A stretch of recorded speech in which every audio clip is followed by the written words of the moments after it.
Voilà. Bonjour à toutes et à tous. Alors, désolé pour les quelques petites minutes de retard. On va démarrer d'ici 1 ou 2 minutes, Oui, je dirais quelques mots, Samuel, bien sûr. en introduction. On attend 1 minute encore. Et vraiment, j'ai un problème parce que j'ai pas de retour. Je ne sais pas pourquoi, je vous entends très mal. Donc, je dois avoir un problème de réglage, mais c'est pas grave, je vais trouver ce qui va pas. L'essentiel, c'est que vous m'entendiez. On vous entend très bien, oui. Bon, bah écoutez, c'est ça qui compte.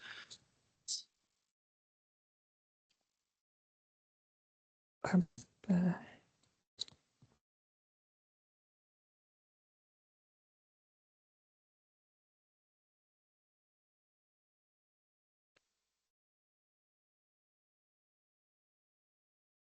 Allez, c'est pas la peine de faire durer le suspense. Je vois qu'on est a priori 128 participants, ce qui est déjà quand même plutôt bien. Bonjour à toutes et à tous et merci donc d'être présents pour cette restitution. Donc, ces deux webinaires qu'on va consacrer donc à l'étude du risque de feu de forêt en région Grand Est et dans les Vosges. Donc aujourd'hui, nous avons un premier demi-séminaire de restitution des études et donc, c'est effectivement Samuel Sénécal, avec lequel j'ai changé à l'instant, qui va vous présenter, donc de l'agence études de la DT ONF Grand Est, qui va vous présenter donc la restitution de l'étude régionale et de l'étude départementale des Vosges, et vous en expliquerez donc le contexte. Et puis, on passera aussi à la restitution de l'étude départementale de la Meuse par Éric Bachelet, je ne sais pas s'il est arrivé, de la DDT de la Meuse. Éric, vous êtes là? Je suis bien là, Monsieur Dessin. Très bien, merci beaucoup. Et donc, ça, c'est censé donc durer 1 heure et demie à peu près de séminaire. Et on se retrouve demain pour le second webinaire sur les suites envisagées. Et donc, on parlera à ce moment-là effectivement du cadre réglementaire. On finira de planter le décor sur cette notion de cadre réglementaire, ce que c'est qu'un massif classé, ce que c'est qu'un plan de protection des forêts contre les incendies. Et nous aurons une intervention donc d'Isabelle Bertrand de la DGPE au ministère de l'Agriculture. Ensuite, on vous présentera donc l'exemple de ce qui a été fait en matière de DFCI, donc en Bretagne, avec donc deux collègues de la DRAF de Bretagne, Christelle Gernigon et Carole Duval. On vous proposera donc une stratégie pour le Grand Est et c'est Loïse de Valicourt, mon adjointe, qui conclura ce webinaire parce que malheureusement, je ne vais pas pouvoir être là à la séance de demain, d'après-demain, pardon, ayant été mobilisé par ailleurs. En tout cas, je suis heureux effectivement d'être présent pour assister à cette restitution des études. C'est, vous le savez, un gros travail qui a été déjà engagé il y a un peu plus de 2 ans maintenant et qui a trouvé le plus gros de sa réalisation donc sur l'année 2025. Nous allons donc vous présenter la méthode, bon, peut-être historique, j'imagine, Samuel, et puis bien entendu la méthodologie et ce que ça donne. Et l'objectif étant évidemment qu'on puisse avoir à tel ou tel moment des temps d'échange pour pouvoir poser des questions. Comme nous sommes nombreux, c'est peut-être pas très très facile effectivement d'intervenir en direct. N'hésitez pas à lever la main, mais ce sera peut-être pas très facile de le voir. Donc peut-être que le mieux c'est de s'arrêter de temps en temps pour demander s'il y a des questions à poser. Mm, Ça vous va comme ça? Oui, alors en fait, pour les questions, ce qu'on a prévu, c'est qu'elles soient posées directement dans le chat. D'accord. Vos micros sont automatiquement fermés, vous ne pouvez pas les rouvrir, hein. Comme Monsieur Bessin l'a dit, on est très nombreux, ça serait compliqué Oui. de gérer ça. Non, mais n'hésitez pas à poser vos questions dans le chat au fur et à mesure de la présentation. Nous, on va les relever au fur et à mesure et on fera des temps d'arrêt en cours de présentation pour prendre vos questions et y répondre. Voilà. Très bien, merci Marie-Odile. Si c'est clair pour tout le monde, eh bien, on commence. Et donc, je passe la parole à Samuel Sénécal qui va se présenter. très bien, merci. Alors, effectivement, alors la question est posée, la présentation est enregistrée. Donc, si vous souhaitez ensuite la revisionner ou la partager des collègues, ce sera également possible. Alors, je vais commencer par présenter effectivement les études qui ont été menées sur les Vosges et sur la région Grand Est. Donc, je suis rattaché à l'agence études de l'ONF. Et on a mené cette étude Grand Est avec le CNPF Grand Est. Donc voilà, mais je représente les deux institutions aujourd'hui. Alors, le programme de cette présentation, je vais vous faire un bref récapitulatif des 3 études qui ont été menées, donc un peu le contexte. Ensuite, très rapidement, quelques éléments du contexte. Alors, à la fois feux de forêt et forestier sur la région.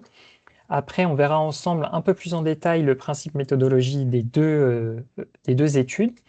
Et après, on va rentrer dans le détail. Donc, la partie aléa, enjeux et risques. Et après, on finira avec les sur-risques et sur-aléas.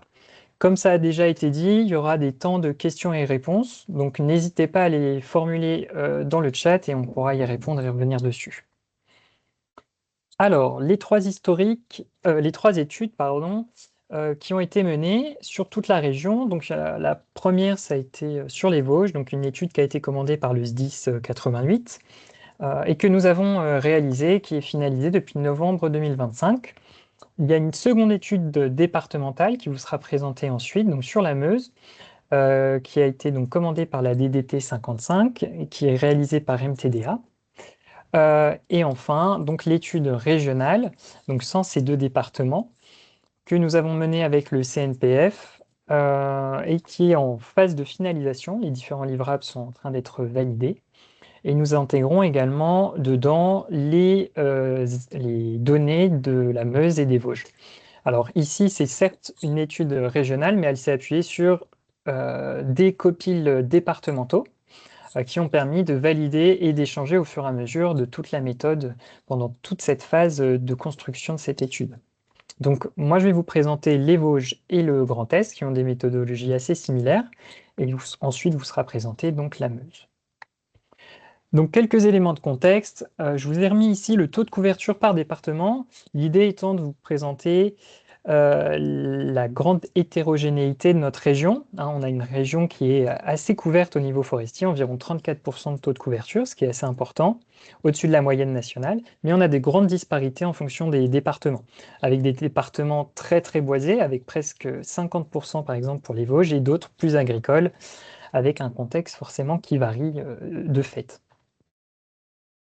Ce taux de couverture, on peut aussi étudier l'angle type de peuplement, puisqu'on a aussi une grande hétérogénéité sur chaque département. Donc l'idée, c'est de pouvoir adapter la méthodologie en fonction de chaque département et pour prendre en compte toutes les spécificités. Donc on a à la fois une région qui est très feuillue, et en même temps, sur tout le massif vosgien, on retrouve des essences résineuses de sapin, d'épicéa et sur la partie nord du pin, avec des mélanges plus ou moins intimes. On a aussi des bassins de peupleraies qui sont assez importants au niveau de l'Aube et de la Marne. Et donc, toute cette hétérogénéité, il fallait qu'on puisse la faire apparaître et la prendre en compte dans notre étude. Alors, quelques historiques des feux. Alors, dans l'étude régionale et dans l'étude vosgienne, on a réalisé une analyse des données de la BEDIF. C'est cette base qui est renseignée notamment par les pompiers, qui recense tous les feux. Alors, ça peut être à la fois des feux agricoles ou des feux forestiers, tout est renseigné. Et vous pouvez constater ici qu'on a une grande disparité du niveau de renseignement de cette base de données.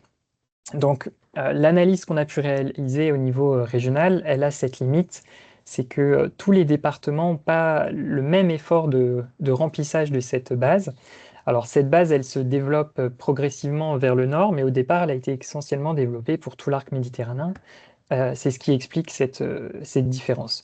Donc, certains départements ont une base qui est très renseignée, sur lesquels on peut avoir vraiment des détails très fins. Et d'autres départements où ce n'est pas encore le cas, mais l'effort est globalement croissant. On a de plus en plus de choses qui sont renseignées, et ce qui nous permet aussi de pouvoir étudier plus finement ces historiques-là. Donc nous, on n'a pas choisi d'utiliser ces données-là dans notre méthodologie, justement à cause de cette grande disparité entre chaque département.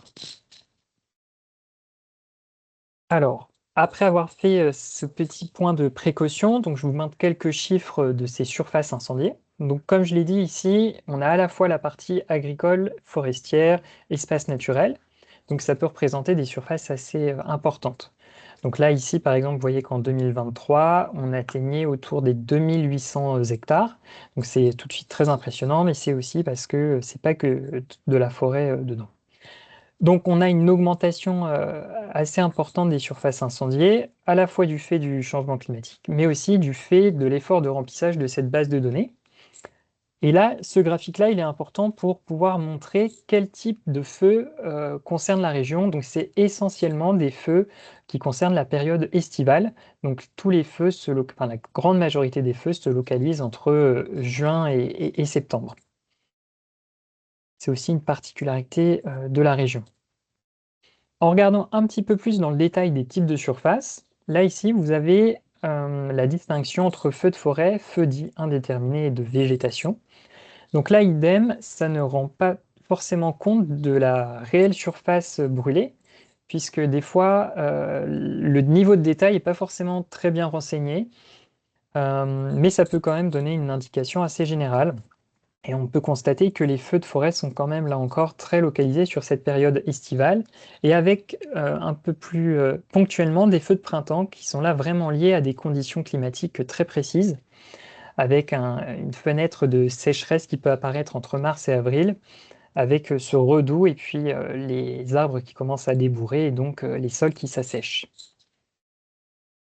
Donc dans ce contexte-là, on a donc développé une méthodologie qui s'est inspirée de plusieurs études déjà menées, donc à la fois en Centre-Val de Loire, Pays de la Loire, donc qui sont les deux plus anciennes, et pour les plus récentes, Bretagne et Normandie. Donc on a repris les éléments méthodologiques généraux, la philosophie, et on l'a adapté aux spécificités de chaque département pour avoir quelque chose de cohérent au niveau de la région. Donc la grande philosophie de cette étude, c'est de croiser les aléas aux enjeux pour aboutir aux risques. Alors je vais vous détailler ensuite ce qu'on met dans les aléas et les enjeux. Et en parallèle de ce risque feu de forêt, on a étudié ce qu'on a appelé des surrisques et suraléas, donc des conditions, des informations supplémentaires qu'il est bon de connaître en cas de feu. Et je vais aussi vous les détailler ensuite. Donc le premier bloc, donc l'aléa feu de forêt, qu'on définit comme étant la probabilité qu'un feu se déclenche puis se propage au territoire. Cet aléa feu de forêt, il est composé à la fois de critères liés à la végétation, quelles sont les essences présentes, l'exposition, les conditions climatiques. À ça, on a souhaité également intégrer un indicateur topographique, donc pour prendre en compte la pente, qui est aussi un facteur aggravant. Là, l'idée étant encore de pouvoir s'adapter à la particularité de notre région qui a aussi un massif montagneux. Et enfin, la probabilité de départ de feu, que je vais vous détailler, qui est liée ici donc aux activités humaines. Si on rentre un peu dans le détail, donc pour la partie sensibilité de la végétation, on s'est appuyé sur une cartographie qui est donc créée par ONF, DFCI, INRAE, Météo France à l'échelle nationale, qui va intégrer donc plusieurs choses. À la fois, comme je vous le disais, la végétation, la sensibilité de cette végétation, la capacité des sols à retenir l'eau et des conditions climatiques. Dans l'étude, on a souhaité s'appuyer sur la sensibilité effective qui reflète les conditions climatiques moyennes. Et on a également étudié le risque sur des horizons modélisés. Donc ici, vous avez la sensibilité modélisée pour les horizons 2035, 2055 et 2085. Donc dans la suite de la présentation, je vais vous présenter également quelques cartes à ces déclinaisons climatiques, avec un scénario donc au RCP 8.5 qui globalement correspond à une augmentation de plus 4 degrés à l'échelle nationale. Donc voici la première carte de cette sensibilité effective donc pour la période actuelle, c'est-à-dire les conditions moyennes observées entre 91 et 2020. Globalement, on a quand même une région qui est très peu sensible. La sensibilité de la végétation, elle est globalement autour de 1 à 2. Et ce qui peut expliquer quelques différences sur certains secteurs, c'est lié notamment au type d'essence présente, en fonction des sols, en fonction de l'exposition.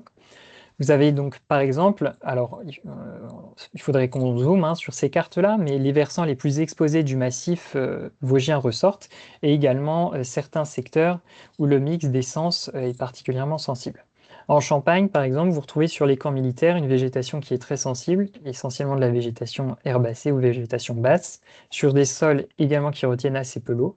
Donc du coup, on est également sur des peuplements qui sont assez sensibles. Ensuite, vous avez donc les déclinaisons en 2035, 2055, puis 2085. Et donc, la modification de la sensibilité, elle a lieu sur quasiment toute la région, avec une augmentation progressive de la sensibilité de cette végétation. Donc ça, c'est également quelque chose à avoir en tête, que nos peuplements actuellement, certains sont considérés comme peu sensibles, mais leur sensibilité va nettement augmenter au fur et à mesure du temps. La seconde chose que nous prenons en compte, c'est donc l'indicateur topographique de propagation.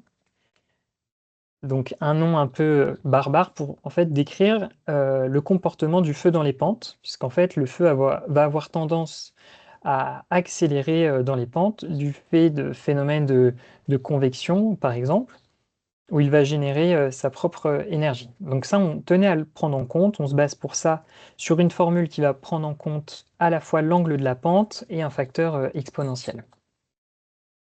Donc la carte de cet indicateur, elle reprend les principaux reliefs de l'ensemble de la région. Donc se dessine tout de suite le massif vosgien avec ses pentes importantes, mais également des reliefs un peu plus localisés qui peuvent avoir une importance. Notamment, on retrouve les boucles de la Meuse et de la Semois au niveau de la pointe ardennaise, avec des pentes qui peuvent être localisées mais très marquées. Et donc ça, on le prend également en compte sur l'ensemble des départements. Le prochain critère qu'on prend en compte dans notre aléa, c'est la probabilité de départ de feu, qu'on appelle également aléa induit. Cette probabilité de départ de feu, elle s'appuie sur les activités humaines. On a considéré que les seuls que le seul générateur de départ de feu était l'homme, puisqu'en fait, généralement, la plupart des départs de feu sont d'origine humaine, parce qu'après, on peut avoir également le phénomène volcanique ou de foudre, mais ici, on les a donc négligés. Et donc, on a listé tous les types d'activités, que ce soit lié au réseau de transport, à l'aspect touristique, au bâti, à l'énergie, etc. Et à chaque fois, on a attribué un niveau de probabilité de départ en face. Donc, par exemple, pour les réseaux de transport, on a considéré que les voies principales, type voies ferrées, axes routiers nationaux et régionaux, avaient une probabilité de départ très forte, là où des axes moins importants ont des probabilités de départ moindres. Donc, on a fait ça pour l'ensemble des zones bâties, les zones d'activité et d'énergie pareil. Et pour l'aspect touristique, on a estimé qu'également on avait des probabilités de départ de feu très fortes, puisque on pouvait avoir des feux au sol, par exemple, sur des points de vue, sur des refuges, etc. Et donc au niveau régional, on a cette carte-là qui nous fait tout de suite ressortir les grands axes de communication de la région, les voies ferrées, les lignes électriques et aussi certains secteurs particulièrement sensibles. Donc, par exemple, vous retrouvez en rouge des surfaces importantes sur les camps militaires, où il y a notamment des exercices de tir, par exemple. Se dessinent également les secteurs périurbains, avec la densité d'habitation. Voilà. Et donc, on a croisé cette carte-là aux données de la BDIF, que je vous ai présentées juste avant, et plus de 75% des départs de feu qui sont recensés tombent effectivement dans des probabilités de départ de feu de notre carte en très fort ou fort. Donc ça veut dire que notre modèle est plutôt bon pour pouvoir approcher cette probabilité de départ de feu. Donc je vous ai présenté la sensibilité de la végétation, l'indicateur topographique et la probabilité de départ de feu. Et donc on cumule ces trois indicateurs pour aboutir à l'aléa feu de forêt qui synthétise ces trois critères-là. Comme je vous l'ai dit, on a également les déclinaisons aux horizons 2035, 55 et 85. Donc voici la première carte de l'aléa feu de forêt sur la région Grand Est. Donc ici, vous avez un peu une synthèse des trois cartes précédentes. Se distingue notamment le massif vosgien avec tous les axes, les lignes électriques et les voies qui peuvent le traverser, et les secteurs particulièrement sensibles. Et après, de façon un peu plus localisée, on peut retrouver les périphéries de certaines grandes villes, certains axes structurants qui traversent les massifs forestiers, et également, par exemple, les camps et terrains militaires de la Marne, et de l'Aube qui ressortent aussi. Globalement, à l'échelle régionale, on a quand même un aléa qui reste modéré et de façon un peu plus localisée qui peut être moyen, fort ou très fort. Ici, je vous ai seulement mis donc la déclinaison en 2085 où on observe une variation très forte de cet aléa, surtout sur la partie ouest de la région, sur les parties un peu plus agricoles, mais également sur les parties du massif vosgien qui sont à moindre altitude, où là, les phénomènes de changement climatique se font le plus percevoir.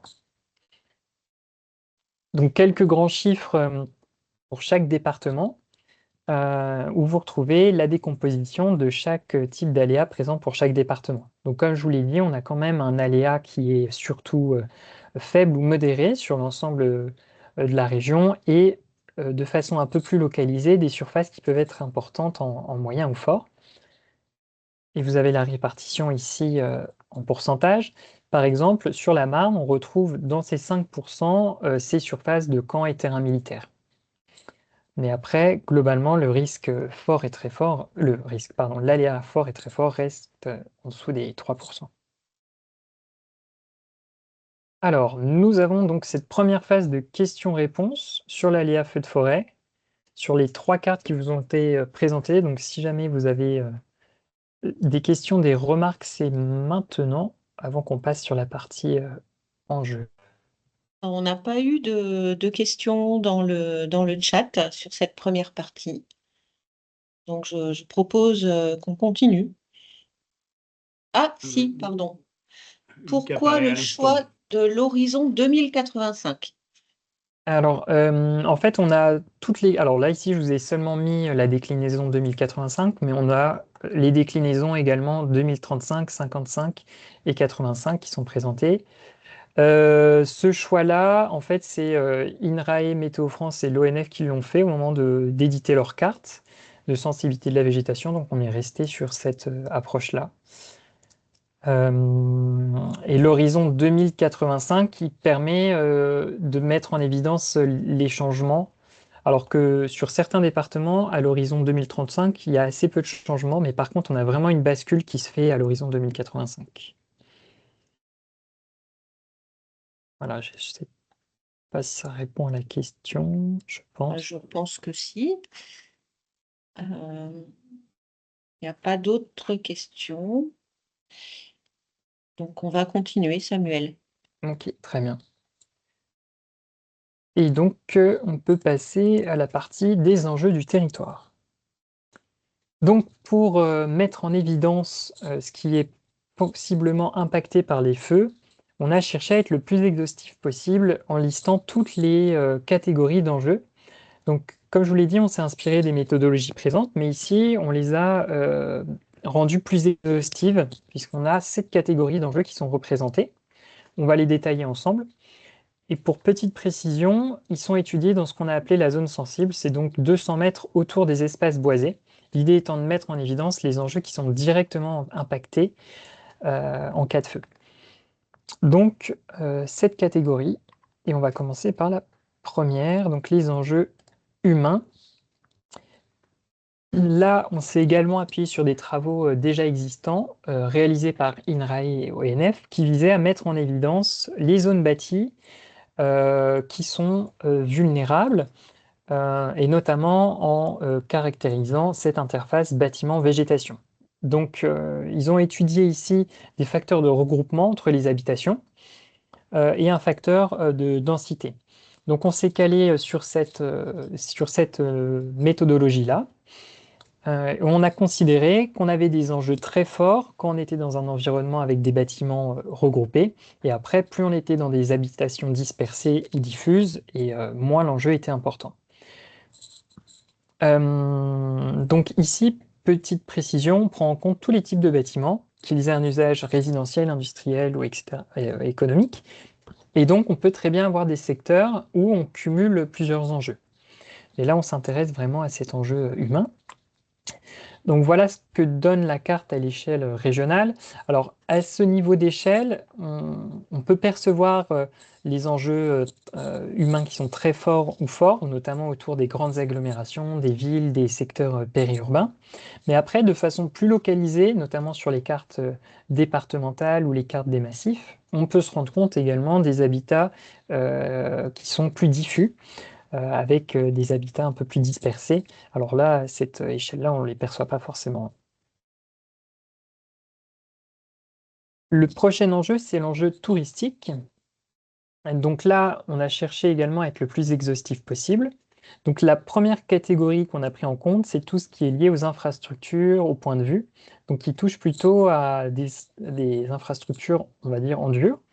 Donc ici sont recensées notamment sur les données de l'IGN, les abris de montagne, les aires de détente, les parcs, les points de vue, etc.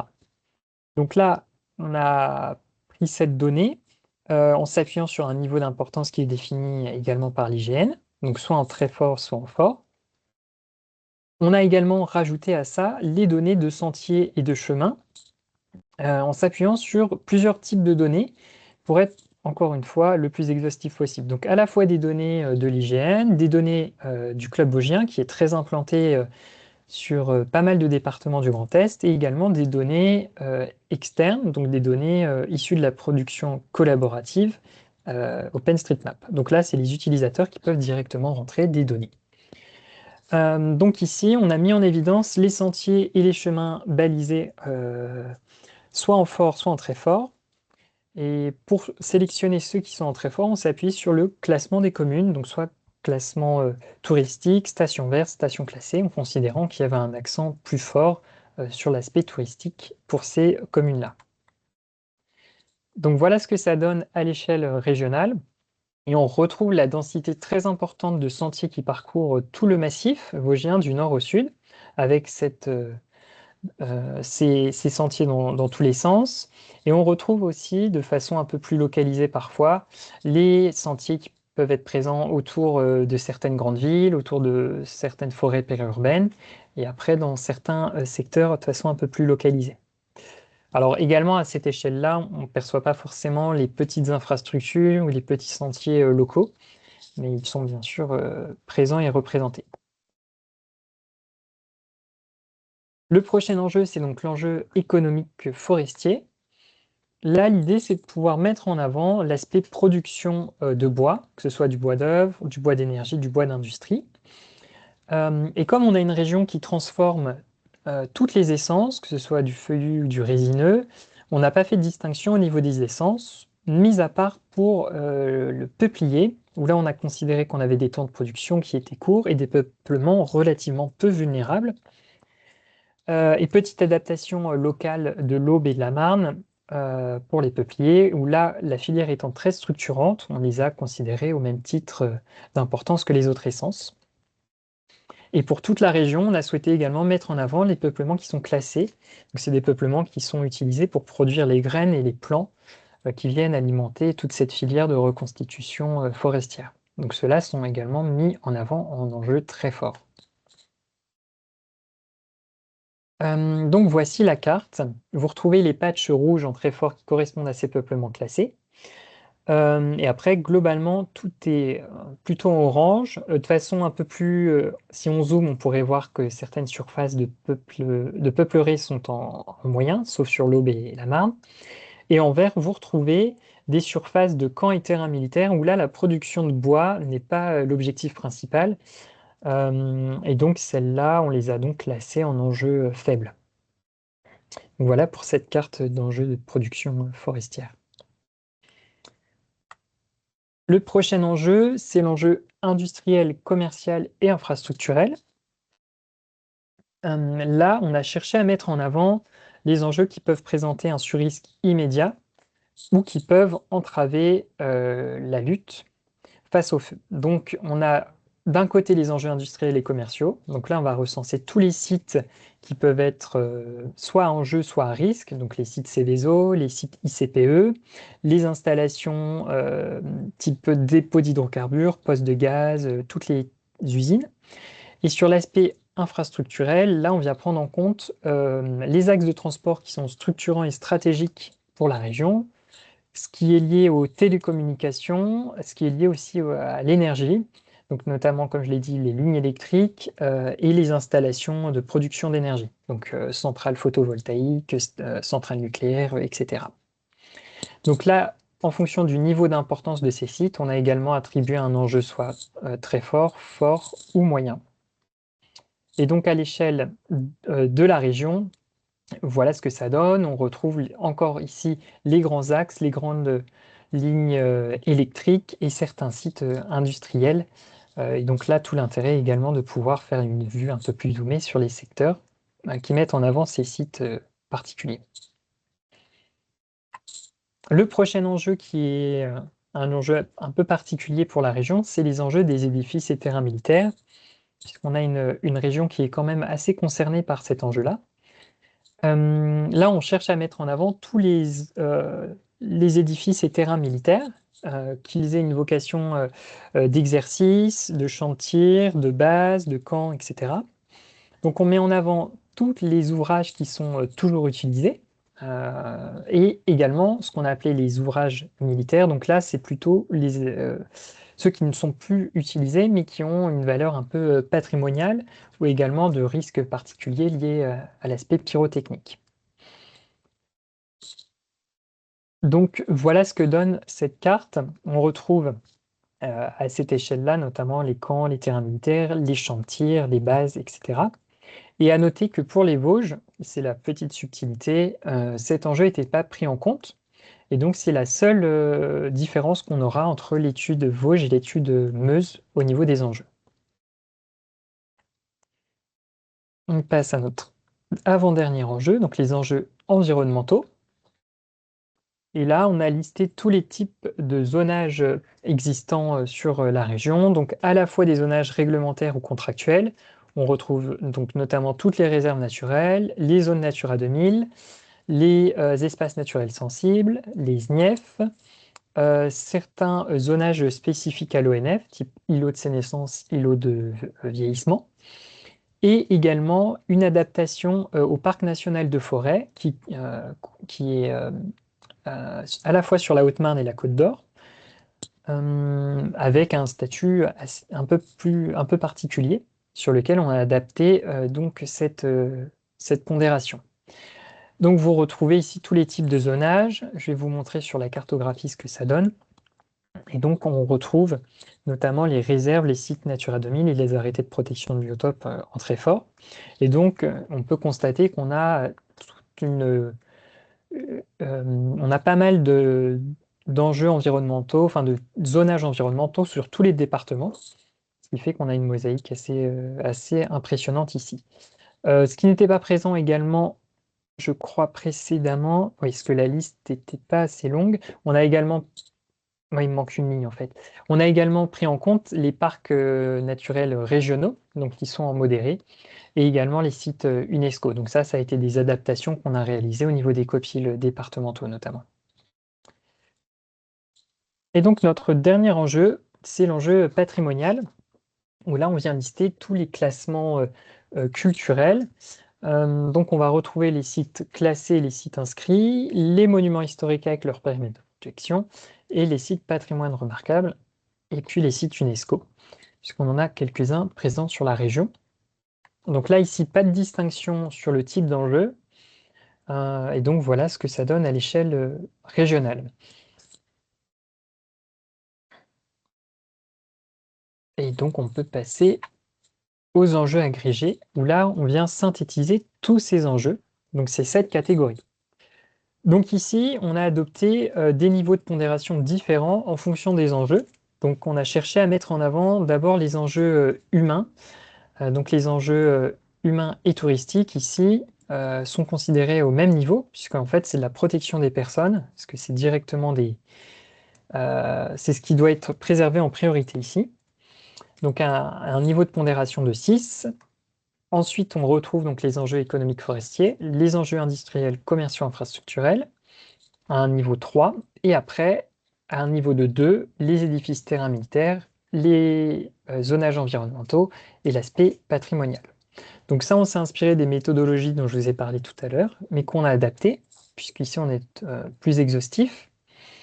Et aussi, comme je vous l'ai dit, on peut avoir bien sûr une superposition de ces enjeux-là. Et c'est tout l'intérêt de cette carte de pouvoir faire ressortir cette superposition-là. Donc à l'échelle régionale, voilà ce que ça donne. Donc ici, on synthétise cette information sur une maille de 200 mètres en prenant le maximum de chaque catégorie d'enjeux recensés précédemment. Donc ça fait forcément ressortir tous les secteurs des grandes villes et agglomérations, puisqu'on a des bassins de population importants, mais on retrouve également, par exemple pour l'aspect touristique, tout le massif vosgien qui ressort avec une concentration plus importante des enjeux dans les vallées notamment. Et on retrouve aussi les axes qui peuvent traverser certains massifs. On peut également retrouver certains sites industriels qui peuvent être aux abords de zones forestières, par exemple. Et donc voilà pour cette partie en jeu. Et s'il y a des questions, alors j'ai pas regardé sur le chat s'il y a des choses qui sortent. Alors pour l'instant, il n'y a pas de questions. Mais n'hésitez pas s'il y a des choses qui n'ont pas forcément été très claires ou s'il y a des... Oups, Il s'il y sera a des choses toujours sur temps de lesquelles les poser plus tard, de toute façon, hein. Mhm. On va continuer. Bah, très bien. Alors, et donc on peut passer au risque feu de forêt. Ah, s'il y a une question qui est arrivée.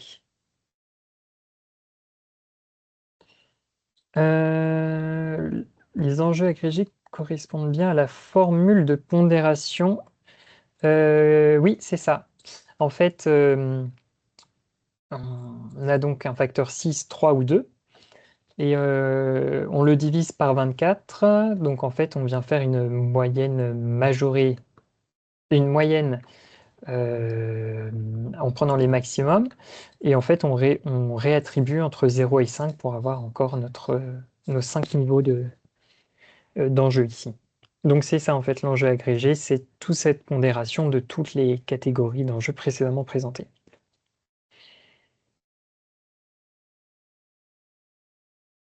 Donc voilà. Donc on n'a pas d'autres réactions, je crois. Donc je continue.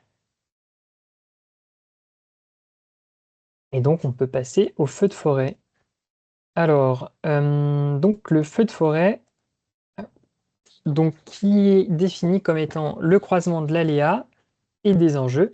Donc effectivement, de cette dernière carte que je viens de vous présenter avec la dernière carte d'aléa. Et donc ici, c'est également une moyenne qu'on fait en prenant également le maximum de l'aléa sur notre surface de 200 mètres, puisque notre enjeu est sur une maille de 200 mètres. Et donc le risque feu de forêt est également synthétisé sur cette maille de 200 mètres. Donc ici, vous avez une carte qui synthétise à la fois ce qu'on a fait ressortir au niveau des enjeux et à la fois au niveau de l'aléa et en même temps ce qu'on a fait ressortir au niveau des enjeux. Donc ici, ce qui se distingue, je vais un peu me répéter, mais c'est encore le massif vosgien et particulièrement les vallées qui concentrent habitation, tourisme. On retrouve également les agglomérations autour des grandes villes, donc notamment Nancy, Metz, Thionville, autour d'Agno aussi, ça ressort de Mulhouse. Et après, sur la partie Champagne, on retrouve encore ici les camps et terrains militaires. Et après, de façon un peu plus localisée, on peut retrouver du risque feu de forêt autour des villes et aux abords des voies de communication. Donc on a vraiment des typologies de risques feu de forêt qui sont différentes, avec parfois des environnements qui sont très naturels, mais où on vient à la fois cumuler l'aspect environnemental, touristique, topographie, peuplement sensible, et d'autres cas de figure, on est vraiment plus aux abords de contextes urbains, avec de l'aspect industriel et humain, par exemple. Donc ça, c'est la carte pour la période actuelle. Et je vous ai mis ici encore que la carte de 2085, parce que c'est ici qu'on observe les changements les plus importants. Mais on a également fait les déclinaisons en 35 et 55. Là, les changements sont assez similaires à ceux observés au niveau de l'aléa. Donc en fait, on a d'abord une évolution sur la partie ouest des peuplements qui est plus importante, et puis de façon un peu plus marginale sur les parties basses du massif vosgien. Et donc, une fois qu'on avait cette carte de risque feu de forêt, il a fallu qu'on définisse des massifs forestiers pour pouvoir synthétiser cette donnée du risque à l'échelle de massif, puisque c'est pas évident à partir d'une carte où on a une maille de 200 mètres de pouvoir faire ressortir des choses. Et donc, pour ce travail-là, la définition des massifs, on s'est appuyé sur un pré-traitement automatique qui visait à regrouper les entités forestières et à écarter les surfaces trop petites.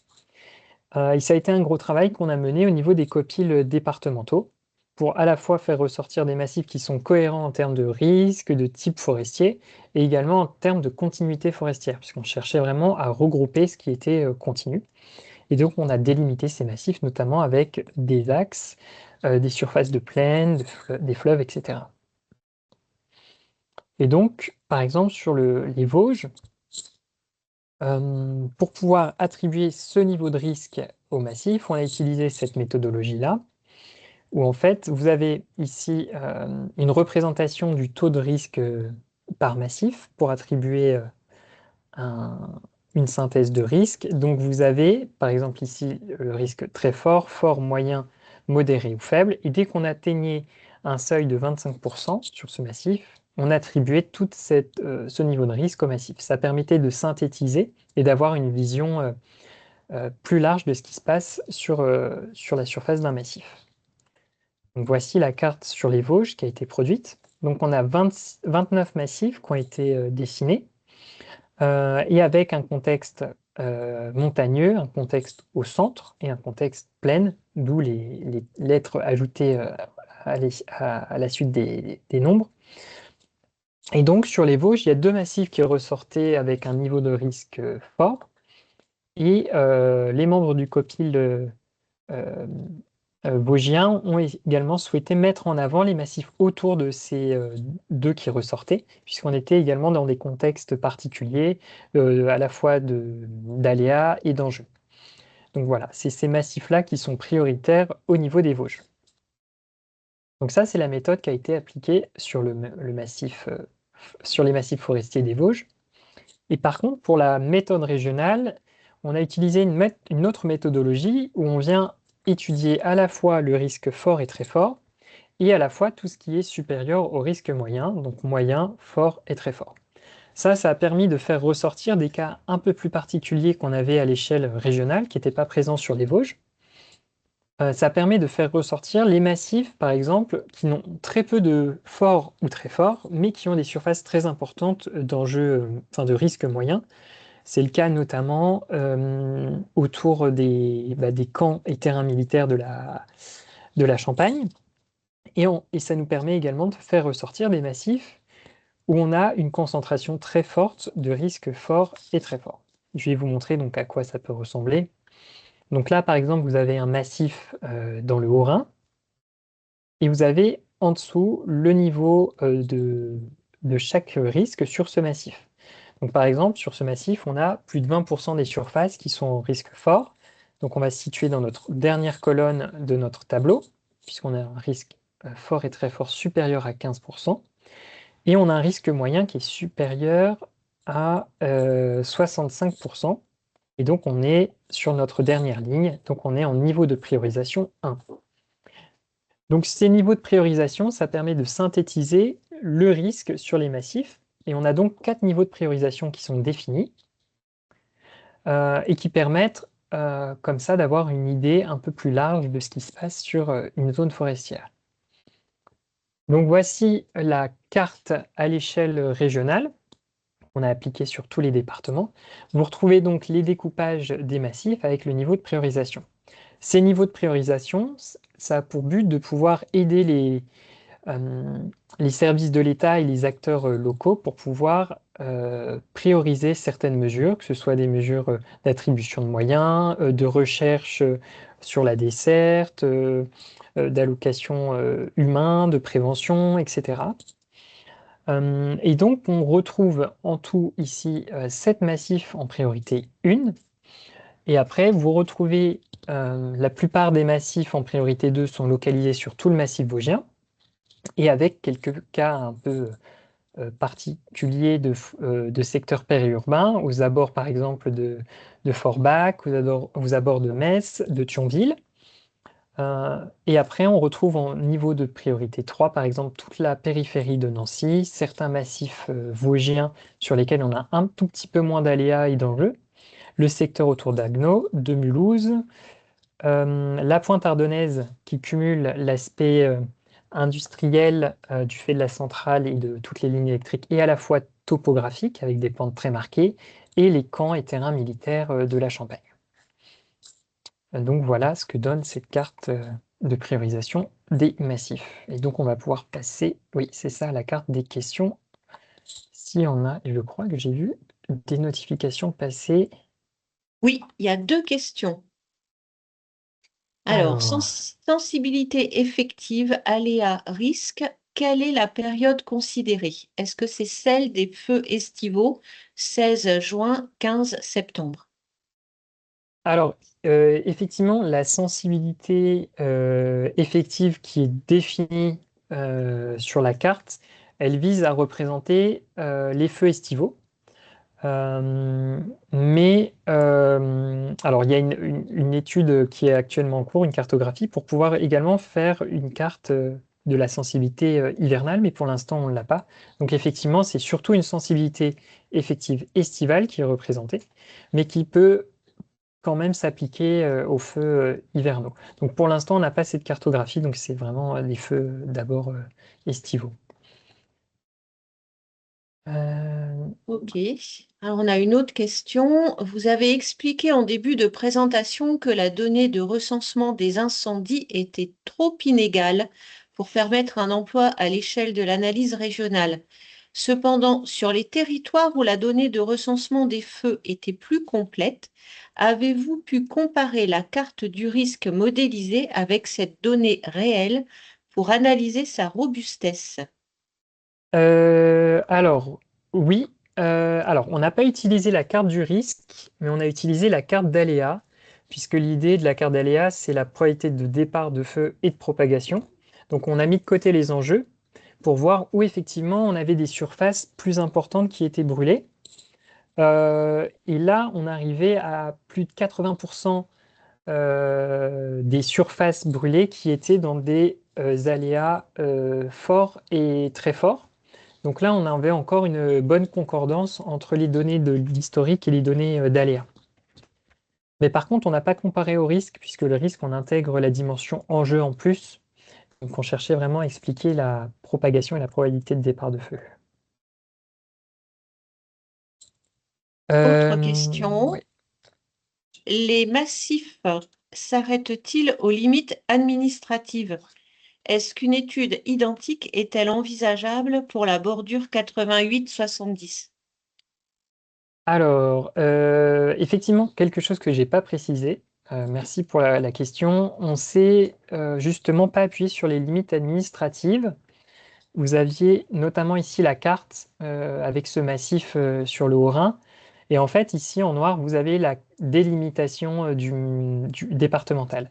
Donc on a fait abstraction de cette limite administrative, le but étant de faire ressortir vraiment le critère de continuité et d'homogénéité forestière. Et donc même les massifs on va dire interrégionaux, on ne les a pas fait reposer sur ces limites administratives. Et donc pour la seconde partie de la question, si une étude identique est envisageable, ça malheureusement je n'aurai pas la réponse puisque c'est une question locale pour savoir si on peut la transposer ailleurs.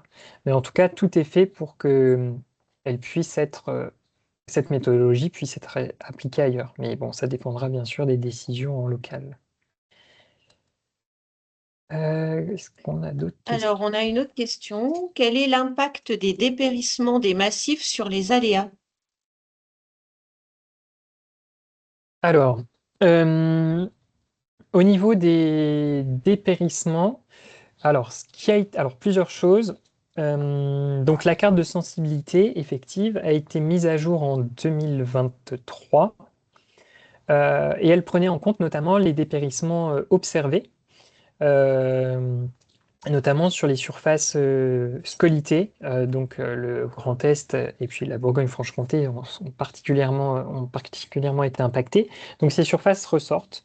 Par contre, au niveau des dépérissements plus diffus, ça, c'est pas pris en compte. Et on n'a pas non plus d'indication sur l'évolution de ces dépérissements à plus large échelle.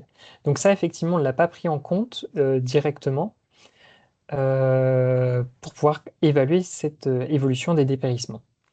Par contre, on peut tout à fait inclure à l'échelle décisionnelle, locale, au moment de ce niveau de priorisation, par exemple, de décider quelles mesures on met en place, de se dire, eh ouais, ce massif-là, il a un même niveau de priorisation que l'autre, mais compte tenu de ces dépérissements à venir ou qui commencent à être observés, on peut le considérer comme un peu plus prioritaire, puisque des peuplements plus dépérissants sont généralement plus sensibles à ces feux. Euh, Alors, il y a, alors c'est pas une question, c'est un élément de réponse de Monsieur Bénard je ne sais pas si c'est un monsieur ou une dame, monsieur ou madame Faure, concernant le BFC. Donc, alors j'ai oui, Monsieur perdu, Faure, c'est le SDIS c'est le de 10. Haute-Saône. Oui. OK. Donc, il nous dit qu'une cartographie aléa régionale BFC a été établie auparavant sous maîtrise de Réal Draf. Il y a une autre question à laquelle je vais peut-être plus répondre. Mhm. Les conséquences des priorisations que vous avez évoquées seront explicitées, détaillées au second webinaire. Oui, le suspense est entier. On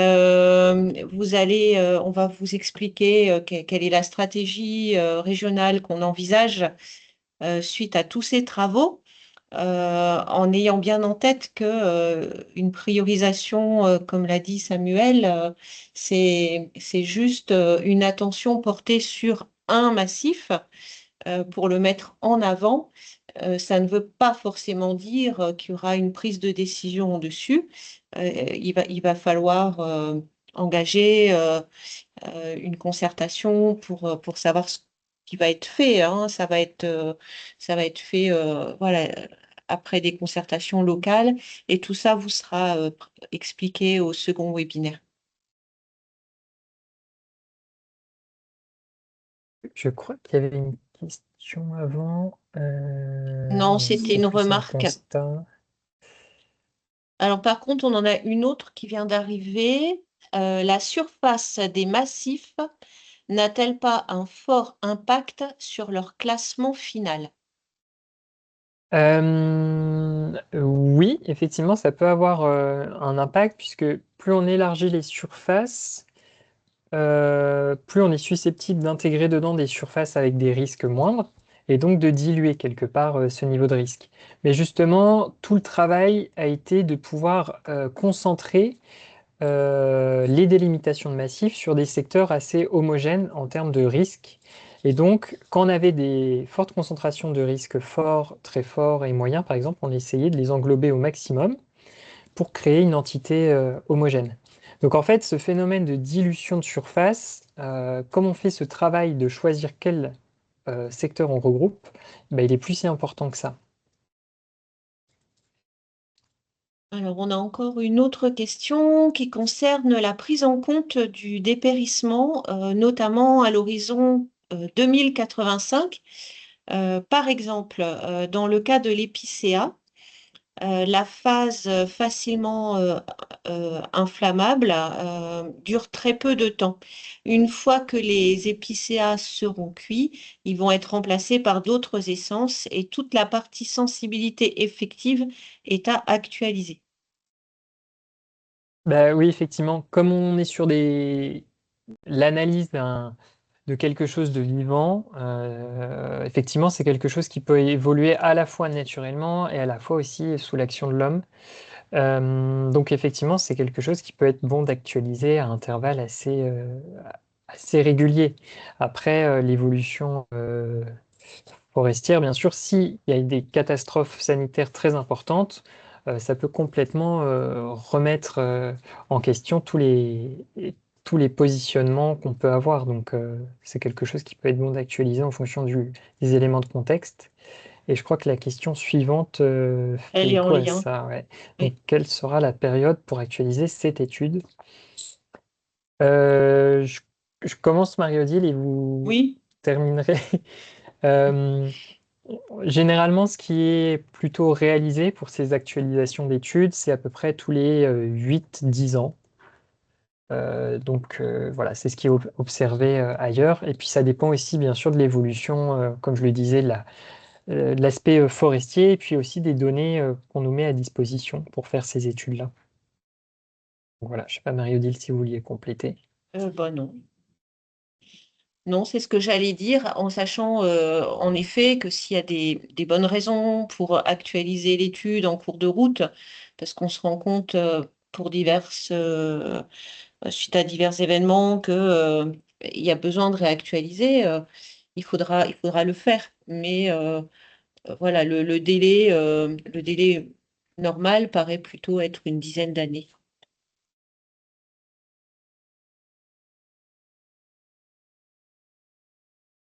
Alors, on repart en BFC. Du coup, si une étude identique a été faite par la DREAL et la DRAF en BFC, existe-t-il une concordance pour les limites entre les deux régions? Merci. Qui faut-il contacter? Je ne saurais pas, moi, répondre à cette question parce que je n'ai pas connaissance, en fait, de l'étude qui a été réalisée en BFC. Euh, donc, je ne sais pas. Alors sur les travaux de BFC, donc on a pu regarder un peu ce qui avait été fait. Et en fait, on n'est pas du tout sur la même approche, puisque là, c'est une approche vraiment que aléa. Et on n'intègre pas tout à fait les mêmes choses dans notre étude. Euh, donc ouais, c'est ça. Similitude sur la partie aléa. Donc il y a quelques écarts qui sont observés. Après, au niveau de notre étude, tous le risque, les aléas sont étudiés sur des bandes assez larges autour de la région. Et donc notamment au niveau de BFC, on a une bande qui varie entre 20 et 40 km, puisqu'on a cherché à avoir une bande la plus large possible pour justement pouvoir analyser si on avait de la concordance ou pas. Donc en fonction de comment ces travaux sont utilisés au niveau BFC, on peut tout à fait imaginer qu'il y ait une étude pour voir si la concordance est parfaite ou pas. Par contre, Oui. pour savoir qui il faut contacter, je ne sais pas. Mais après, on Alors, pourra il y a des toujours mettre à pistes de disposition. contact qui sont évoquées dans le chat, hein, Ah, pour les gens de BFC qui sont avec nous. Les arrêtés préfectoraux feux de forêt pourront-ils s'appuyer sur la priorisation des massifs issus de l'étude? En fait, concernant les arrêtés préfectoraux feux de forêt, c'est une question. Il y a la question de ce qu'on y met, il y a la question de l'harmonisation aussi entre les différents départements. Et ça, c'est quelque chose sur lequel on pourra revenir au prochain webinaire parce que en quelque sorte, ça fait un peu partie des suites à mettre en œuvre après ces études.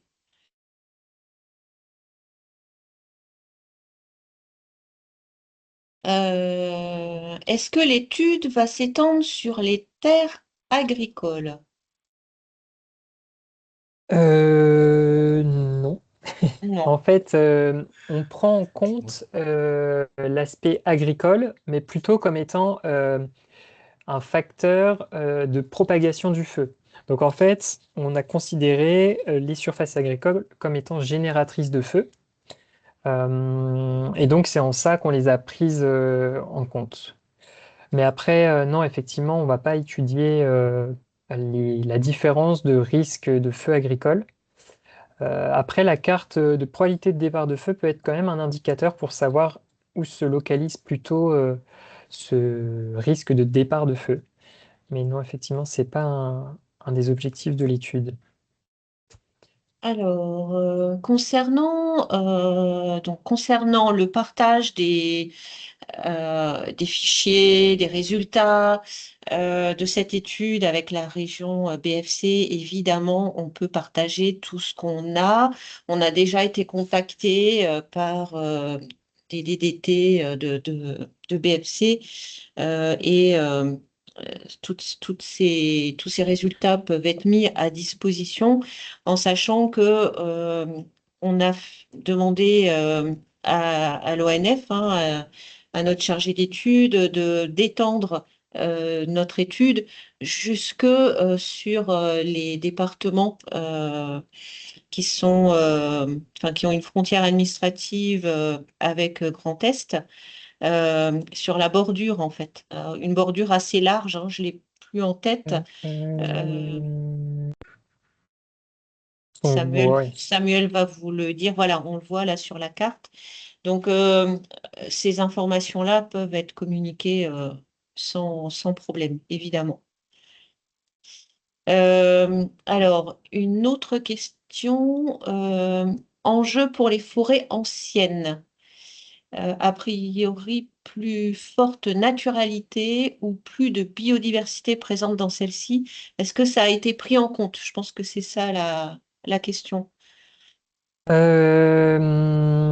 fait, tout dépend ce qu'on appelle forêt ancienne.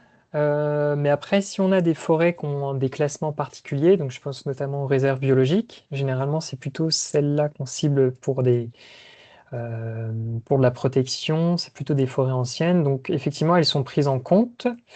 Et puis après, pour toutes les autres parties euh, vraiment anciennes, on n'y touche pas, mais où il n'y a pas de classement, effectivement, ça, on ne le fait pas remonter. Il faut vraiment qu'il y ait eu un classement, une indication qui ait été remontée, et sinon on ne peut pas les prendre en compte. Alors, les deux questions suivantes sont un petit peu ensemble. Quid des débords internationaux Allemagne, Luxembourg, Suisse? Avez-vous aussi débordé sur la Wallonie pour gérer le risque de contagion?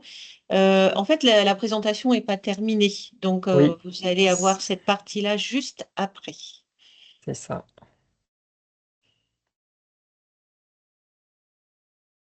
Hop, alors, est-ce qu'on considère que c'est bon? On dirait que ça a l'air d'aller. Ça va De permettre toute façon, si d'avancer. d'autres questions arrivent, on les prendra, hein, si elles viennent ensuite, pas de problème. Allez, on y va comme ça. Et donc, passons au sur risque et sur aléa. Donc, pour faire écho aux questions, donc ici, on a 4 catégories qui ont été étudiées. Et ces sur-risques et sur-aléas ne sont pas pris en compte directement dans l'analyse du risque, mais ils visent à fournir des indications supplémentaires qui sont spécifiques à certaines zones. Donc, c'est des critères qui ont été demandés parfois par les SDIS ou parfois qui viennent apporter des infos en plus. Donc, on a notamment l'aspect pyrotechnique qui vient prendre en compte les zones de guerre et les zones rouges, donc l'aspect euh, explosif présent dans les sols du fait des conflits de la Première et Seconde Guerre mondiale. On a également l'aspect montagne qui regroupe l'aspect avalanche et chute de blocs, les tourbières et l'aspect transfrontalier pour les 4 pays frontaliers à la région. Donc le premier, l'aspect pyrotechnique. Pour ça, on s'est appuyé sur à la fois des cartes historiques, sur des données de l'IGN et en même temps sur les données qui avaient pu nous être transmises par les centres de déminage. Alors on me dit que la présentation n'est pas en plein écran. C'est pas. Je suis pas. Si, je suis en plein écran, non? Je crois. C'est bien en plein écran. Ouais. Et donc, on cherchait à mettre en avant des secteurs qui sont particulièrement dangereux pour le SDIS et qui peuvent nécessiter un niveau supérieur de priorisation. Donc, pas mal Pas mal quand même d'interrogations à mettre sur ces données-là, puisque c'est la première fois qu'on réalise un travail comme ça au niveau régional, parce que les données des services de déminage sont parfois pas très bien localisées, pas toujours exhaustives. Mais là, l'idée, c'était de pouvoir mettre en avant certains secteurs. Donc en transparence, vous avez la ligne de front de la Première Guerre mondiale, qui concerne quand même pas mal de départements de la région. Et vous avez ici, à titre d'exemple, représenté la quantité d'explosifs collectés, ramenés à chaque ville. Donc on a quand même certains secteurs qui ressortent et ça peut pouvoir permettre de mettre en avant des secteurs sur lesquels il faut se poser davantage de questions, quitte à faire un travail plus poussé et à demander notamment l'expertise des centres de déminage qui en connaissent plus sur cette thématique-là. Donc voilà l'objectif de cette carte-là, et on l'avait également décliné sur le nombre d'interventions, mais les chiffres sont un peu plus parlants sur la quantité d'explosifs. Et en vert, vous avez les ouvrages et les terrains militaires euh, sur toute la région qui peuvent aussi parfois concentrer ce sur-risque-là. Le prochain sur-risque, c'est l'aspect montagne. Donc deux volets, l'aspect avalanche qu'on a modélisé donc sur les Vosges et le 68 et sur une partie de BFC, puisqu'il fallait qu'on dépasse les 1000 mètres au niveau de l'altitude, et le critère chute de bloc qui là concerne tous les départements. Donc la partie avalanche, vous avez ici les surfaces qui sont représentées, donc à la fois les zones de départ et les couloirs d'écoulement. Et donc à ça, on l'a croisé à nos enjeux, l'idée étant de mettre en avant les enjeux qui sont impactés, est-ce qu'on est sur des enjeux très forts, etc. Et donc je vous ai fait un zoom ici pour que vous ayez un peu l'image en tête. On a à la fois donc le couloir, enfin la zone de départ qui est supérieure à 1000 mètres, et après le couloir d'avalanche. Donc l'idée, c'est bien de mettre en avant les peuplements qui jouent un rôle de protection. Et si jamais on perd ces surfaces forestières, on est susceptible de générer un risque avalanche. Mais il n'est pas forcément présent actuellement. Pour la chute de bloc, la logique est un peu la même, mais donc ici, vous retrouvez des surfaces sur un petit peu tous les départements, avec quand même une concentration sur le massif vosgien. Et donc voilà un zoom, par exemple, où là, ici, on a des enjeux qui peuvent être impactés. Mais là encore, le sur-risque n'est pas forcément présent. Enfin, le risque n'est pas forcément présent. Il faut qu'on perde toutes ces surfaces forestières qui jouent un rôle de protection. Le prochain sur-risque, donc, qui était au départ une demande spécifique au niveau de l'étude vosgienne, puisque c'est des milieux qui sont particulièrement difficiles pour lutter en cas de feu, et également qui peuvent jouer un rôle très particulier, puisque les feux peuvent brûler pendant plusieurs heures, voire plusieurs semaines, et après rejaillir ensuite. Et donc, c'est une stratégie de lutte qui est bien particulière pour le SDIS, enfin pour les SDIS. Donc, on a cherché à également les représenter. Donc, la donnée n'est pas forcément très exhaustive. Il y a un travail qui est actuellement en cours pour être le plus exhaustif possible. On a croisé le maximum de données, mais donc à titre voilà un peu à titre d'information à quoi ça ressemble. On a quand même pas mal sur le massif vosgien et après également un petit peu plus, un peu moins en plaine. Et on a également représenté les dépôts tourbeux qui ne sont pas des tourbières mais qui concentrent des surfaces de tourbes qui peuvent également générer des surrisques. Donc là également, cette carte est intéressante sur une vue communale où là par exemple vous avez les surfaces de tourbières et de dépôts tourbeux. Donc tout ça est décliné à l'échelle communale, départementale, par massif, hein, et c'est à des échelles plus fines qu'elles sont intéressantes, ces cartes. Et donc le dernier, l'aspect transfrontalier. Donc ici, on a cherché à représenter, comme ça a été posé comme question, à chercher la possibilité qu'un feu se déclenche ou se propage d'un côté ou de l'autre de la frontière. Donc, alors, ici, vous avez représenté donc, la région avec toute la zone qu'on a étudiée, puisqu'en fait, le Grand Est est frontalier de 4 pays. Et on a considéré par contre que toute la façade du Rhin, là, on avait une coupure nette faite par le Rhin, donc on n'a pas étudié ici. Et vous retrouvez également la partie suisse.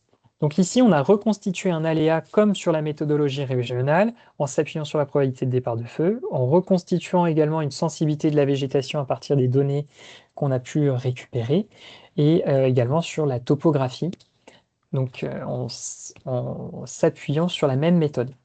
Donc là, par exemple, vous avez le secteur Bas-Rhin-Moselle, Allemagne, où on a d'afficher notre aléa et l'aléa de l'autre côté de la frontière.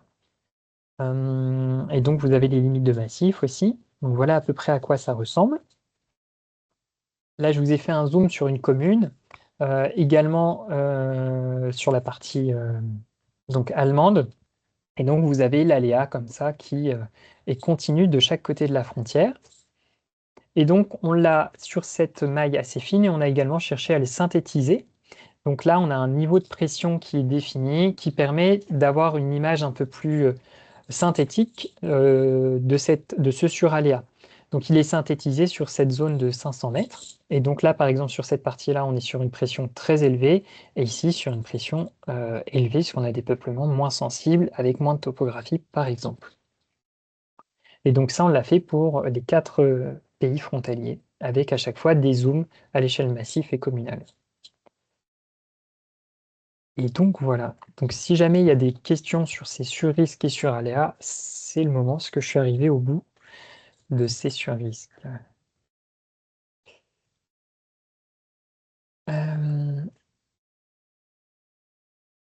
Et bah, je ne vois pas pour l'instant de questions. Non, pas de questions. Eh ben, merci Samuel. Et s'il n'y a pas de questions, ah si, une question. Sur quelle distance avez-vous travaillé pour le surrisque transfrontalier? Alors, on l'a étudié sur 5 km, mais la pression, là, ici, on l'a synthétisée que sur une bande de 500 mètres, puisqu'on s'était dit qu'une commune ou un massif était moins impacté par ce qui se passait nettement plus loin. Mais on a quand même les sorties sur cette échelle de 5 km. Donc voilà.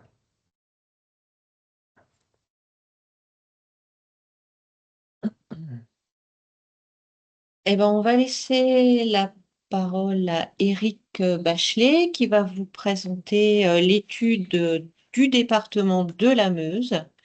Et pendant qu'il se prépare, on va pouvoir répondre à la dernière question. Les données SIG traitant des sites militaires doivent-elles être confidentielles?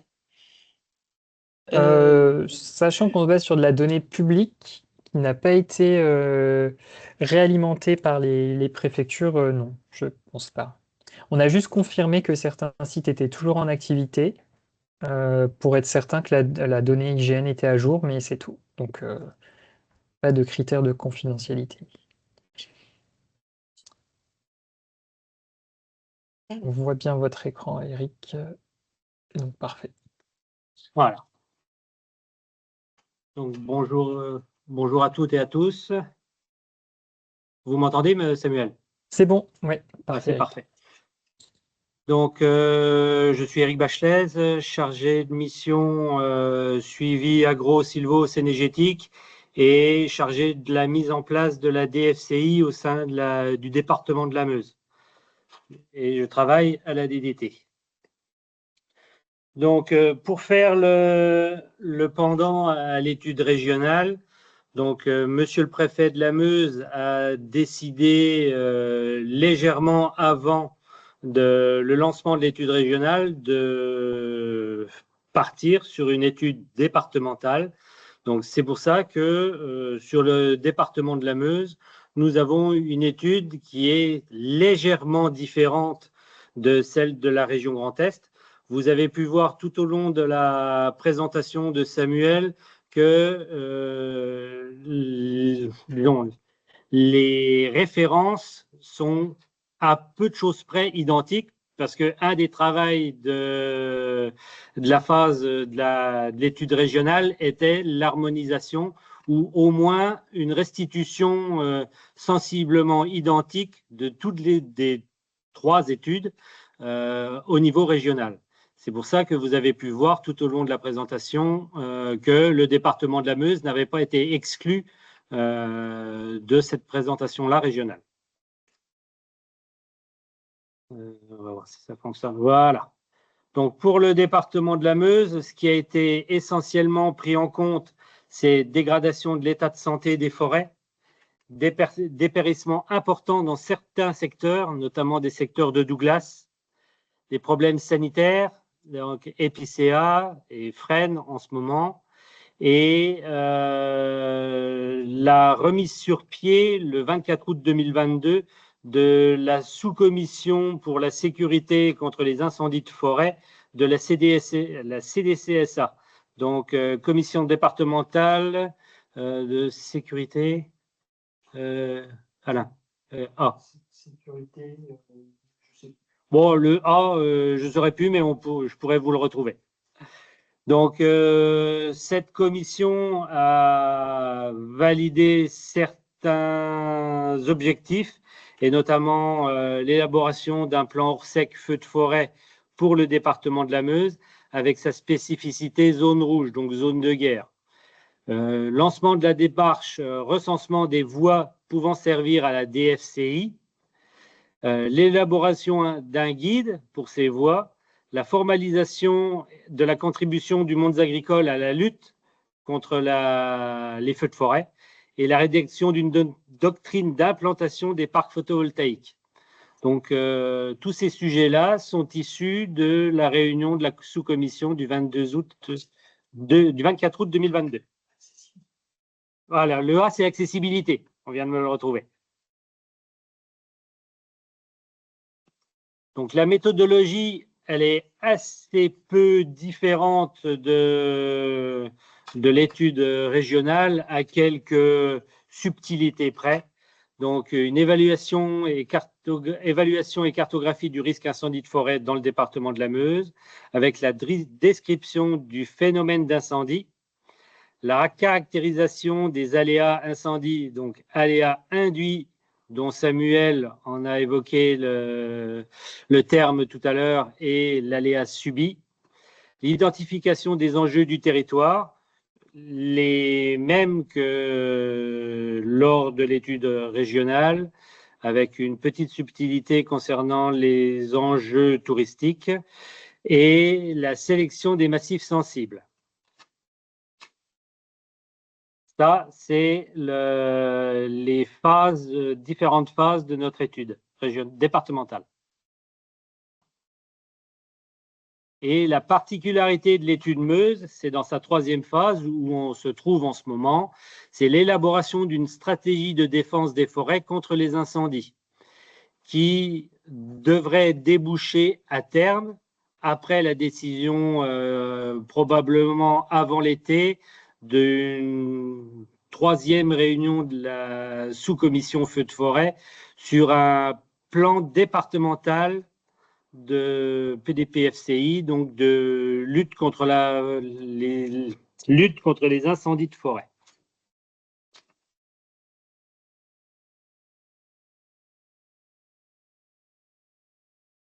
Donc, pour ce qui est de l'aléa subi, donc l'aléa subi, je vais vous donner la définition exacte par rapport à notre étude. Donc, si je retrouve, c'est pas celle-là. Donc, l'aléa subi représente l'aléa d'incendie auxquels sont exposés les enjeux du fait de leur proximité aux zones de végétation combustible. Donc, vous voyez sur la première carte de gauche, il y a des classes d'intensité de 0 à 6, donc 0 nul à 6 exceptionnel. Une seconde carte, les probabilités d'incendie, de très faible en bleu à fort en rouge. Nous n'avons pas de probabilité d'incendie très forte sur le département de la Meuse. Et le croisement de ces deux cartes donne le niveau d'aléa subi. Donc ça, ce sont des cartes de travail pour pouvoir arriver à une cartographie d'aléas finale.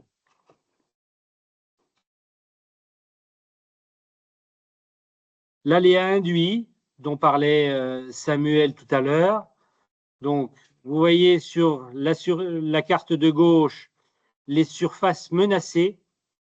Donc, je vais vous donner également la définition de l'aléa induit. Donc, l'aléa induit représente l'aléa d'incendie auquel est exposée la végétation combustible du fait de la présence du risque d'éclosion à proximité de ces espaces, les activités humaines représentant la cause principale. Donc, vous voyez ici les surfaces en hectares, donc avec des fourchettes de 0,10 à plus de 100 hectares de risque de surface menacée. Des classes de probabilité d'éclosion d'incendie, donc de très faible à fort. La représentation de la classe forte à cette échelle-là, elle est très peu visible. Il faudrait zoomer sur des secteurs bien précis, et notamment dans le secteur de Verdun qui se trouve sur ce périmètre-là. Et là, on pourrait voir quelques taches de classe de probabilité forte d'éclosion de feu. Et ce qui résulte de cette carte-là, de ce croisement de ces deux cartes-là, c'est la carte d'aléa induit que vous voyez ici, avec des niveaux d'aléa de très faible à très fort. Or, ce que vous voyez, le linéaire qui se trouve ici, là, au milieu, il y a la vallée de la Meuse, et de chaque côté, c'est les massifs forestiers qui l'abordent, essentiellement. Et plus au sud-ouest, c'est la vallée de l'Ornain, qui est également un cours d'eau fortement végétalisé également.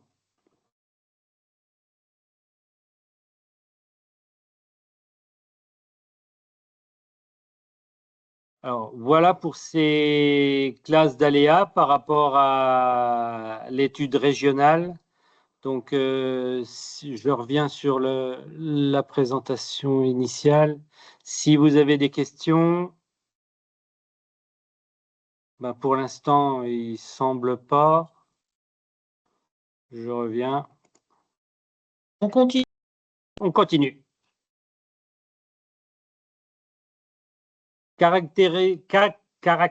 Catégorisation des enjeux du département. Donc, vous pouvez voir le calcul de l'indice d'enjeu final. On retombe exactement sur les mêmes indices qui ont été pris pour l'étude régionale. Alors, c'est un travail que nous avons fait en corrélation entre MTDA et Samuel Sénécal de l'ONF Grand Est, justement pour qu'on puisse travailler sur une cohérence régionale et notamment une présentation, parce que nous avons des massifs interdépartementaux, notamment sur la façade est-ouest, entre la Meuse et la Marne, et sur la façade est entre la Meuse et la Meurthe-et-Moselle.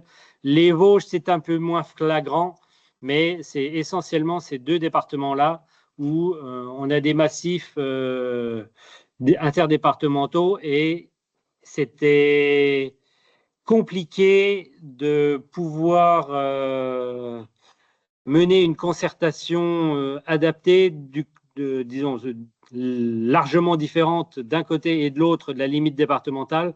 Donc, nous avons pris le parti, parce que ça nous convenait également, de faire le même classement de calcul d'indices.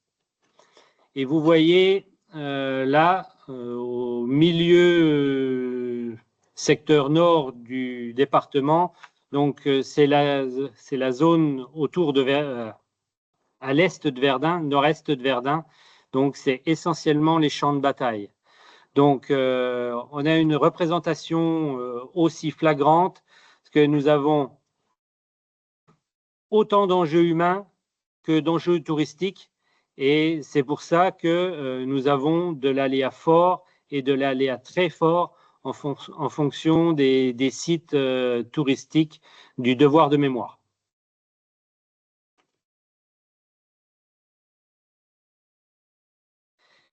Et donc, les cartes précédentes, donc aléa subi, aléa induit, carte de représentation d'enjeux, le croisement de l'ensemble de ces cartes nous donne cette carte de risque d'incendie de forêt avec 4 classes de très faible à fort. Et vous voyez que bon, il y a quelques artefacts d'aléas moyens sur le secteur de l'Argonne, mais essentiellement ici au nord-est de Verdun, qui est la forêt domaniale, et notamment avec les champs de bataille en périphérie, Fort de Douaumont et l'Ossuaire et ce genre de choses.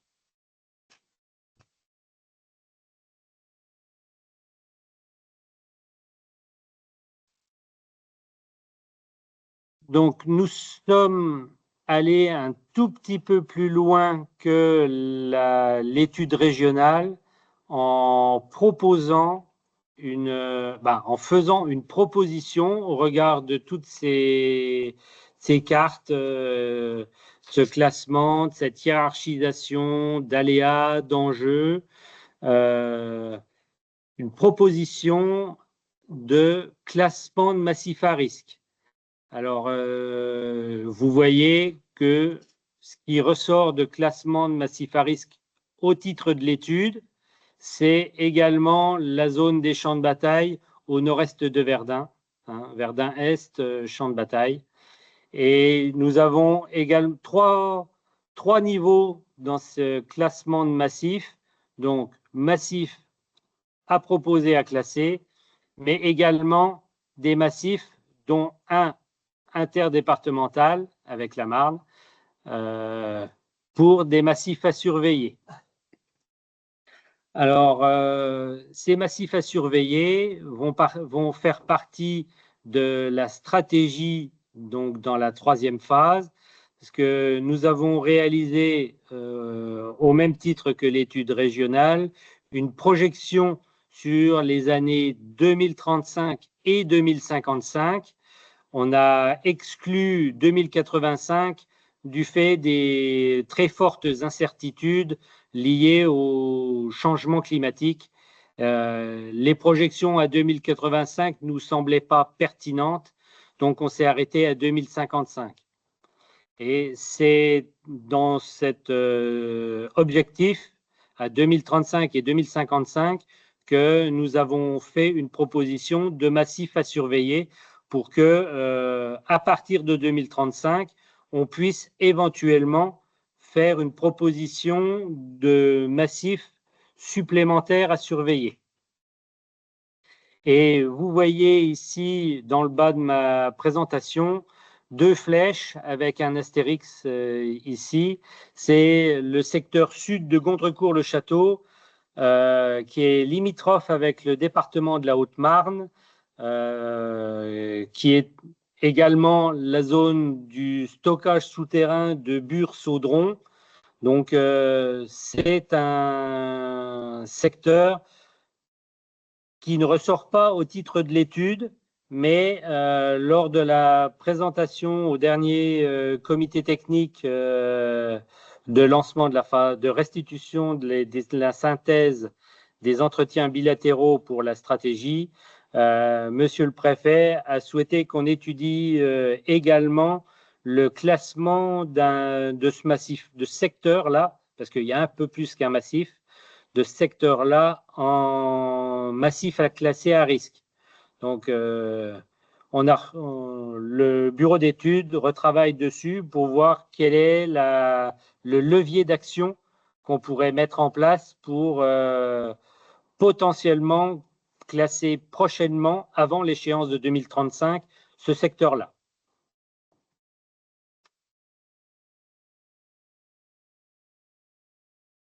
Donc, comme l'étude régionale, nous avons étudié le surrisque pyrotechnique. Donc, vous savez tous que dans le département de la Meuse, nous avons, et pas seulement le département de la Meuse, nous avons un certain nombre d'ouvrages militaires et de zones rouges. Donc, on retrouve la grande zone rouge qui est au nord-est de Verdun, mais également des artefacts un peu plus particuliers sur la vallée de la Meuse autour de Saint-Miel, des éparges, mais également sur la route de l'Argonne qui part vers le département 51 de la Marne. Et également sur la carte de gauche, ce sont toutes les données des 5 dernières années du service de déminage avec non seulement le nombre d'interventions, mais également le tonnage de munitions pris en charge par le service de déminage. Donc, les plus forts se situent en périphérie de la commune de Verdun.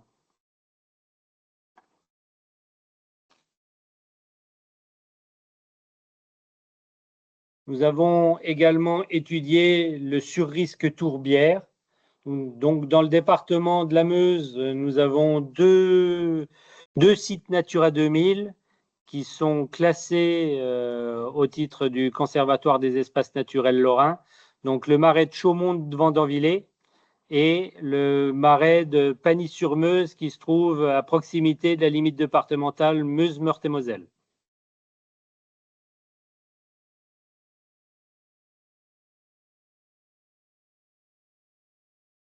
Et concernant le risque transfrontalier, donc nous avons pris sensiblement la même option que l'étude régionale, excepté la frange des 500 mètres au-delà de la frontière. Nous sommes basés sur un risque modéré, moyen, sur une frange de 10 km. Ce que vous voyez là, d'un point de vue cartographique, il n'y a que 2 massifs forestiers transfrontaliers. Donc, la ville de Montmédy est ici, un au sud-est et un au nord. Donc, dans la stratégie, nous aborderons également cette mise à jour régulière de cet aléa avec les autorités belges qui traitent de ce sujet.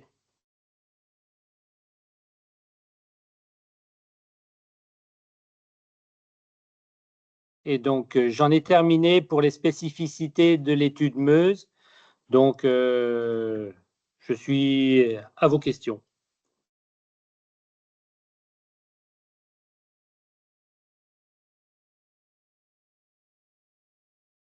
Merci Eric.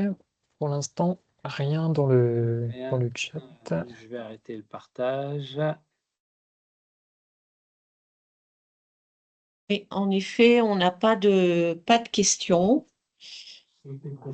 Bah, c'est très bien, c'est que j'ai bien fait mon travail alors. Oui. Bon, en tout cas, merci pour votre écoute. Merci à vous. Est-ce qu'il y a d'autres questions qui resteraient? Si je comprends bien, Marie-Odile, donc il y a une question quand même qui arrive sur la Meuse. Pouvez-vous rappeler la composition de votre commission? La naissance. La naissance de la commission, de la sous-commission, c'est pour la sécurité contre les feux de forêt. Alors, la sous-commission pour la sécurité et feux de forêt, c'est une dérivation de la CDCSA, donc la commission départementale pour la sécurité et l'accessibilité. Donc, chaque département à cette sous-commission, qu'elle active ou qu'elle n'active pas en fonction des thématiques que le préfet souhaite voir émerger. Alors, il y a 3 ans maintenant, le préfet de la Meuse a changé. C'est un préfet qui venait de Corse, qui vient de Corse, donc qui était sensible à cet aspect feu de forêt et également suite au décret ou l'arrêté un décret du juillet 2023 sur le classement métropolitain des départements à risque, donc les risques, les départements emblématiques, sud-est et frange ouest de la France, les départements centre, donc Bretagne jusqu'à Lyon, et une troisième classe qui est dont la région Grand Est et particulièrement le département de la Meuse fait partie, en département émergent au risque d'incendie de forêt. Et donc, le préfet de la Meuse a décidé de réactiver en 2022, donc précédemment au classement national des départements en risque d'incendie, de réactiver la sous-commission incendie de forêt. Voilà comment elle est née. Quel sera l'arbitrage concernant les massifs transdépartementaux 55 Sur cette question, hein, sur l'arbitrage qui concerne les massifs transdépartementaux 55-51 ou 55-54, enfin voilà, tous les massifs qui vont être interdépartementaux avec la Meuse. En fait, il est un peu trop tôt pour parler d'arbitrage maintenant, enfin, il me semble. Ce qui est certain, c'est qu'il y a des approches qui se ressemblent, qui sont par moments sensiblement différentes, mais qui se ressemblent avec du vocabulaire qui peut être différent. Donc, il faudra que les acteurs locaux et les différents partenaires qui vont s'emparer de ces questions s'approprient les études, échangent, et puis que la prise de décision qui revient au préfet de chacun des départements puisse être éclairée par ces échanges et par ces études. Pour le moment, on peut dire que ça. Enfin, c'est ce qui me semble. Oui, je suis tout à fait d'accord avec toi, Marie-Odile. Nous, dans le département de la Meuse, on a classé un des massifs, notamment sur la vallée de l'Argonne, limitrophe avec le département 51, en massif à surveiller. Donc, à l'horizon 2035, nous reviendrons dessus et c'est probablement à ce moment-là qu'il faudra voir quelles sont les interactions qu'on peut mettre sur pied entre les deux départements pour que lors de la concertation, communication dans un premier temps, concertation dans un second temps et potentiellement classement d'un massif, qu'on soit raccord sur les deux départements. Et donc, il y a une remarque avec laquelle on va être tout à fait d'accord, c'est qu'il sera important, en effet, d'avoir une cohérence d'approche entre départements dans la priorisation finale des massifs à risque. C'est un sujet qui est Bien évidemment devant nous. Les préfets seront évidemment sensibilisés lors du comité de l'administration régionale pour essayer de faire en sorte qu'il y ait au moins la prise en compte de ce qui se passe dans le département voisin. Après, la décision de classement, comme elle associe éventuellement les communes, mais ça, on en reparlera lors du second webinaire. Ça peut donner évidemment un résultat différent, mais en tout cas, au moins, on sait qu'on a regardé ce qui se passait dans le département voisin. C'est ça l'objectif. Tout à fait, bien sûr. Merci. Est-ce qu'il y a encore des questions? Parce que vous voyez, on n'est pas trop mal. On avait dit qu'on essayait de faire un séminaire d'1h30, on est à 1h40, donc pour une fois qu'on ne déborde pas trop. Donc n'hésitez pas, s'il y a encore une ou deux questions, on peut laisser une vingtaine de secondes pour qu'elles s'expriment. Et puis sinon, je vais demander à Marie-Odile, vous allez juste rappeler donc l'horaire et la date du prochain séminaire pour qu'il n'y ait pas d'oubli. Oui, donc on se retrouve jeudi, dans 2 jours, à 14 h. Vous avez reçu un deuxième lien de connexion, hein. Ça n'est pas le même, mais il est dans le même message. et on se retrouve jeudi pour cette fois évoquer la suite. Et certaines des questions qui ont été présentées aujourd'hui montrent que vous vous intéressez à la suite. Eh bien, c'est très bien, ça se passe jeudi. On aura des intervenants, comme l'a dit Monsieur Bessin en introduction, qui vont venir vous présenter à la fois le cadre général, et puis on va avoir aussi une présentation qui vient de la DRAF Bretagne, parce que cet exemple en Bretagne est tout à fait inspirant pour notre région, et ça sera très intéressant. Je ne vous en dis pas plus pour le moment. Allez, plus de 48 heures de suspense, moins de 48 heures de suspense maintenant. Et donc, bah, écoutez, merci. Voilà, je vois que tout le monde remercie. Donc, merci effectivement à Marie-Odile, à l'équipe du CERFOP qui a organisé cette séance. Merci, merci à vous, Monsieur Sénécal, et à vous, Monsieur Bachelet, pour ces présentations. Et puis, bah, écoutez, je m'excuse vraiment par avance de ne pas pouvoir être parmi vous jeudi. J'ai d'autres contraintes, mais donc ça sera Loïse de Valicourt, la directrice adjointe qui nous écoutait aujourd'hui, qui sera présente. Et donc, je vous souhaite à tous et à toutes une bonne journée et je vous donne rendez-vous donc jeudi prochain pour la suite. Merci. Françoise Delphin qui a levé la main. Ah oui, mais elle ne peut pas. On va arrêter là. Bien tenté. Bonne journée à tous. Merci, bonne journée. S'il y a des questions, revoir. bien sûr, n'hésitez pas à nous les transmettre. Voilà. Oui, merci, ça c'est important de le dire, Samuel. Merci. Très bien, eh ben, on va arrêter. Voilà. Ah. Ça s'est bien passé.